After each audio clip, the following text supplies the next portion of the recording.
Yo les potos, dans cette vidéo, je vous présente ces deux figurines qui ont quasiment 20 ans d'écart. Alors pour les découvrir, reste jusqu'au bout. Dans cet épisode, je vais vous comparer ces deux magnifiques figurines issues d'une loterie Ichiban-Kuji du grand maître Master Roshi.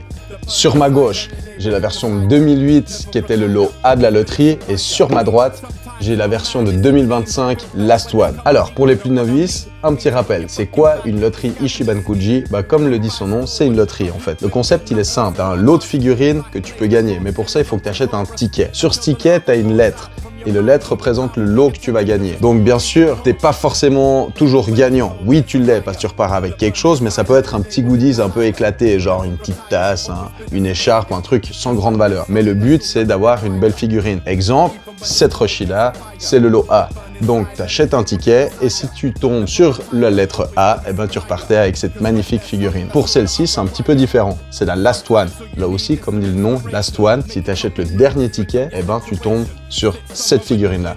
Et ça, c'est un peu le Saint Graal. Pourquoi? Parce que plus la lettre est au début de l'alphabet généralement et moins il y a de tirage de figurines dans cette loterie-là. Avant de partir sur la figurine, juste petit retour en arrière. Pourquoi elles sont aussi stylées? Bon, déjà, c'est Master Roshi, perso extraordinaire, trop marrant.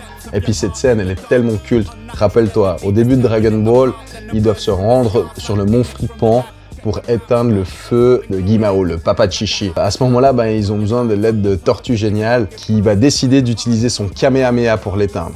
Juste scène stratosphérique, légendaire. Mais ce qui est grave stylé, avant qu'ils prennent cette allure de malade que je surkiffe, c'est cette nuance du Toriyama, tellement style, tellement drôle, où il se fait aider par Sangoku.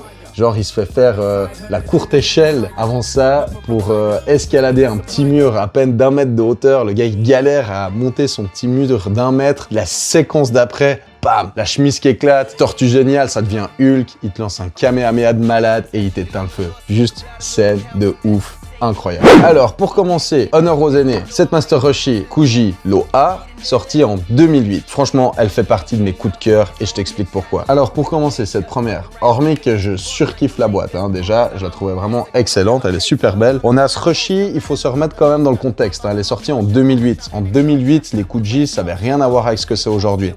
Moi qui me sorte une figurine comme ça, de cette pose, de cette qualité, pour moi à l'époque, elle était juste au-dessus de tout. Franchement, le perso, la pose, déjà, je trouvais le choix idéal, vraiment une super idée sur ce petit socle. En plus de ça, je trouve que ça le fait bien. Elle est creuse, assez légère. Petit côté diorama, ouais, franchement, dans la globalité, elle est trop mythique pour moi pour que j'en dise du mal. Le sculpte, aussi, les gros pecs, les grosses épaules, les veines, le visage, le sourire, le nez, franchement, hyper bien fait. J'adore, je surkiffe. Le socle, je trouve bien fait. Dans les nuances de peinture, il y en a pas beaucoup, hormis sur le corps, où là, il y en a beaucoup. Même peut-être un petit peu trop, c'est vrai. Je suis pas sûr qu'on voie ça dans l'animé.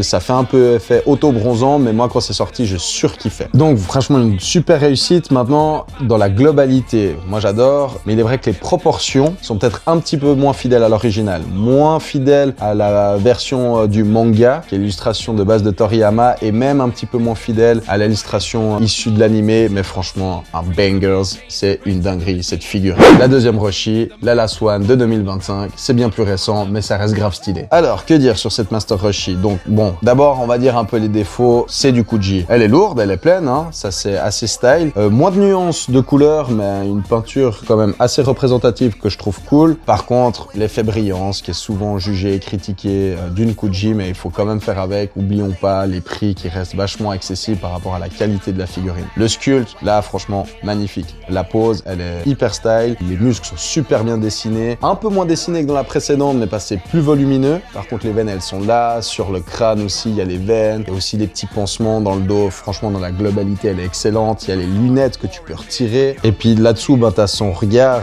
Je surkiffe, c'est hyper bien fait. Le nez est fin, la barbe, le sourire, vraiment, superbe réalisation. Je la trouve magnifique. Et puis, ce qu'il faut laisser à cette version 2025, c'est que les proportions sont beaucoup plus fidèles à la réalité. C'est bien plus représentatif de la version manga et de l'animé. C'est plus proche. Donc, sur la globalité, je pense qu'on est sur une meilleure réalisation. Alors voilà, j'arrive à la fin de cette comparaison de ces deux figurines qui restent des masterpieces. En gros, on a la version old school d'un Tortue Génial qui est extraordinaire, peut-être un peu moins représentatif, ultra badass, avec ses gros muscles bien taillés, qui me fait finalement penser un petit peu à moi après une séance de pec. Et sur ma droite, t'as la version peut-être un petit peu plus fidèle, qui fait un peu plus jouffu, un peu plus gros, qui est extraordinaire, et qui elle me fait plutôt penser à ma femme quand je rentre à 5 du mat un peu pété. On t'entend dans tout l'immeuble, alors tu te tais! Et toi alors, sur ces deux versions, c'est laquelle t'as préférée? Je serais curieux de le savoir, alors n'hésite pas à me le dire dans les commentaires. Alors si t'as kiffé cette vidéo, n'hésite pas à la liker, et pour pas louper mes prochaines, abonne-toi à ma chaîne. Mais surtout, gros bisous!